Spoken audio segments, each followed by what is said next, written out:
seluruh pelaku pasar, baik itu memproduksi, menjual, maupun mendistribusikan barang. Dalam hal ini, pemerintah tidak ikut serta secara langsung dalam perekonomian. Pemerintah hanya berfungsi sebagai sarana untuk memperlancar kegiatan ekonomi. Adapun ciri-ciri sistem ekonomi kapitalis yang pertama yaitu setiap orang bebas memiliki alat produksi. Yang kedua yaitu adanya kebebasan berusaha dan bersaing.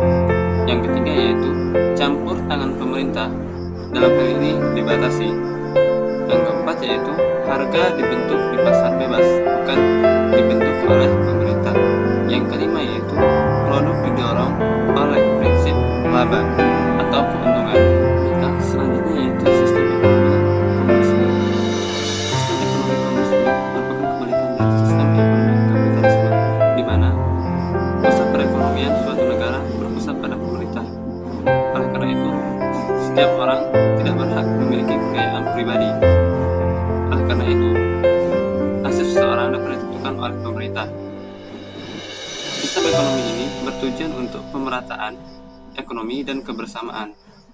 Akan tetapi, dalam sejarahnya, sistem ekonomi ini belum memiliki kemajuan yang signifikan, sehingga banyak ditinggalkan oleh negara-negara yang mulai maju sekarang. Adapun ciri-ciri sistem ekonomi komunisme, yaitu yang pertama, sumber daya ekonomi dimiliki oleh pemerintah. Yang kedua yaitu seluruh kegiatan ekonomi harus diusahakan secara bersama.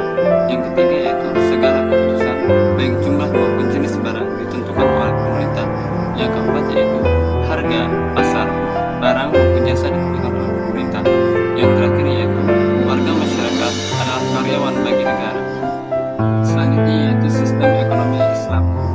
Di dalam Islam seluruh aktivitas kehidupan telah diatur, baik dari manusia bangun tidur hingga manusia tidur kembali, baik dari manusia baru lahir hingga manusia tersebut meninggal dunia. Seluruh kegiatannya telah diatur di dalam Al-Quran. Inilah kesempurnaan Islam. Bahkan dalam hal jual beli dan perekonomian, seluruhnya telah diatur di dalam Islam juga. Salah satu contohnya yaitu Islam memperbolehkan jual beli, akan tetapi mengharamkan riba atau pengambilan keuntungan dari harga yang telah disepakati. Menurut Yusuf Qadrawi, ekonomi Islam merupakan ekonomi yang berdasarkan pada ketuhanan. Esensi sistem ekonomi ini bertitik tolak dari Allah Subhanahu wa taala serta tujuan akhirnya kepada Allah Subhanahu wa taala dan memanfaatkan sarana yang tidak lepas dari syariat Allah Subhanahu wa taala. Adapun dasar-dasar sistem ekonomi Islam yang pertama yaitu bertujuan untuk mencapai kesejahteraan. Yang kedua dilarang menimbun harta benda. Yang ketiga yaitu dilarang dalam hak kita terdapat hak orang lain. Yang keempat yaitu perniagaan dibolehkan akan tetapi riba dilarang. Selanjutnya yaitu apa hubungan antara tafakkur dan nilai gotong royong dalam Pancasila. Sebelumnya, marilah kita uraikan terlebih dahulu apa itu pengertian dari tafakkur dan gotong royong.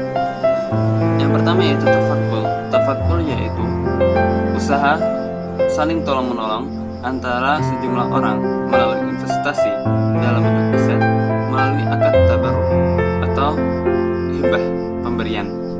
Yang kedua yaitu gotong royong.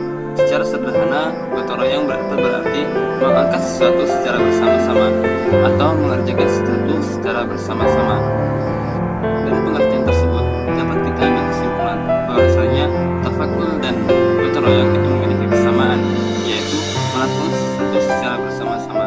Akan tetapi tafakkur itu melakukan sesuatu secara bersama-sama dalam bentuk aset, akan tetapi gotong royong itu dalam bentuk segala hal. Itu biasanya terdapat di dalam nilai Pancasila, seperti halnya tolong-menolong di gotong royong membangun rumah, itu masuk gotong royong. Akan tetapi kalau tafakkur ini dia tolong-menolongnya dalam bentuk aset. Kita meminjamkan uang, bukan meminjamkan uang sih namanya. Kita memberikan uang kita kepada seseorang dalam bentuk hibah untuk mengasuransikan sesuatu barang, termasuk asuransi untuk kita juga. Yang selanjutnya yaitu riba. Apa itu riba? Secara bahasa, riba dapat bermakna ziyadah atau tambahan, atau dapat juga kita artikan sebagai tumbuh dan berkembang. Riba yaitu transaksi dalam bentuk bunga atau yang lain. Ya, bisa kita sebut sebagai transaksi yang tidak pasti karena dia memiliki bunga dan harganya tidak sesuai dengan harga pasaran.